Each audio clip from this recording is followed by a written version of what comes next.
பரங்கிப்பட்ட ரிஷிகேஷ் பேசுகிறேன்.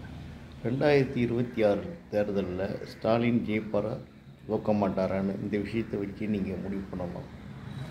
கடலூர் மாவட்டம் புவனகிரி வட்டம் மஞ்சக்குழி கிராமத்தில் RS number 113/1D1, RS number 113/1D2 2 acre 28 cent மறைந்த முன்னாள் சட்டமன்ற கிருஷ்ணசாமி படையாச்சியாருக்கு சொந்தமான சொத்து. அவருடைய பிறப்பில் தான் நான் கண்ணன் ரிஷிகேஷ். இந்த சொத்துக்கு பேரில் நாங்கள் போக்கிதாரர்னு சொல்லி எங்களை போக்கி உரிமையை சட்டப்படி தான் காலி பண்ணணும்னு சொல்லி ஒரு பர்மனெண்ட் இன்ஜெக்ஷனை வாங்கி வைத்துக்கிட்டு இருக்கிற போக்கிதாரர் வசந்தாவும் கல்யாண சுந்தரமும் பின்னிட்டு கடலூர் தேசிய நெடுஞ்சாலை NH 45 and 227 நில அர்ஜி செய்யும்போது நாங்கள் தான் ஓனருன்னு போலி பட்டா கொடுத்து பணத்தை வாங்குது. அந்த இழப்பீடு தொகை அதில் 33 சென்ட் எடுக்கிறாங்க. அதற்கான இழப்பீடு தொகை 33 லட்சத்தை அவங்க வாங்குகிறாங்க. இது எவ்வளோ பெரிய ஊழல்! லஞ்சத்தின் காரணமாக நடந்த மிகப்பெரிய ஊழல்.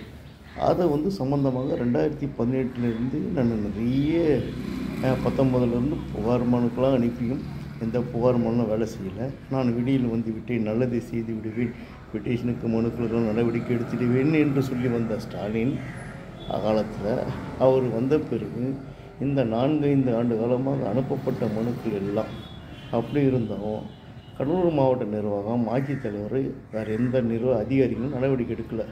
அப்போ இதிலிருந்து இவருடைய ஆட்சி எப்படி நடந்திருக்கு, இந்த ஆட்சி நல்லாட்சியான்னு நீங்களே முடிவு செய்யலாம். கலைஞர் இருந்தால் அது வேறு, நிச்சயமாக நடவடிக்கை எடுத்திருப்பார், தண்டித்திருப்பார், ஊழல் செய்த அதிகாரிகள் அத்தனை பேரையும் சிறைக்கு அனுப்பியிருப்பார். ஆனால் ஸ்டாலின் அது மாதிரி கிடையாது என்பது இதன் மூலம் நல்லா தெரியுது. அவர் நிர்வாகத்திறன் ஓரளவுக்கு தான் என்றதும் புரிந்துவிட்டது.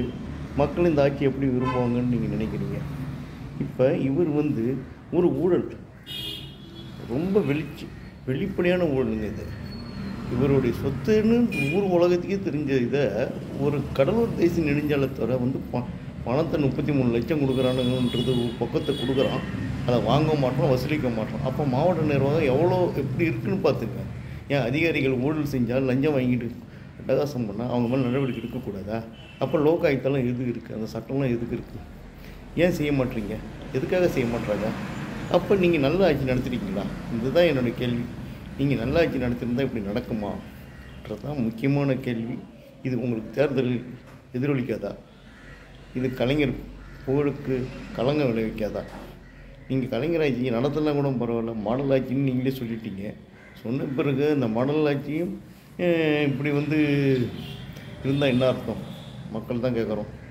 மக்கள் கேட்பாங்க. 2026 தேர்தலில் ஸ்டாலினுடைய திமுக தோற்கடிக்க அடிச்சிட்டாங்கன்னா அதுக்கு இந்த ஒரு விஷயந்தான் மிகப்பெரிய விஷயமாக அமையப்பெறும் என்பதை புரிஞ்சுக்குவோம். நன்றி, வணக்கம்.